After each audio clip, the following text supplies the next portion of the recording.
bang sa'yo hindi pinalad? Di katulad ng mga kilala mong higit sa akin. Oo tama, dahil di ako perpekto. Asahan mo naman ako'y marunong makontento. Di hahanap ng iba, wala nang hihigit sa'yo. Siguro ang hangad na lamang tumanda sa tabi mo. Ang pangarap ko'y ikaw hanggang sa kahuli-hulihan, makasamang bumuo ng tinatawag na tahanan. Makaramay sa lahat-lahat, hindi lang sa kulitan. Sa ginhawa man o hirap, tanggap mo ang kapintasan ko sa buhay. Wala nang hihingin sa may kapal, isang biyaya na sa akin ang ikaw ang minahal.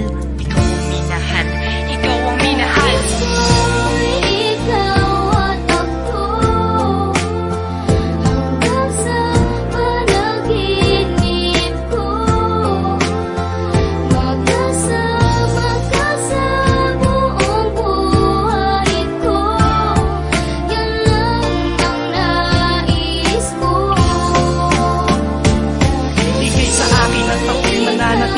Sa'yo, sinunggaban ko na ang tsansa na masabi ko sa'yo. Salamat dahil sa pagmamahal mo na walang pagid. Sa araw-araw kahit di ka naghangad ng kapalit. Ang kagandahan mong loob na di makita ng mata. Higit sa yamang matuturing ko pag nakikita ka. Patuloy tayong mamumuhay ng maayos at sabay nahaharap sa mga uri ng problema. Magkahawak lang naman ang kaagapay kahit pa sa pagtanda. Mga pangarap ko sa buhay sa'yo lang nagmumula. Ang mga titig ko at yakap ang patuloy magsasabi ng pagmamahal na lagi kong bigkas mula sa labi. Kung po pwede lang pang habang buhay ka na makasama, yung ikaw lang at ako ang magkasalo sa ligaya. Pangunahin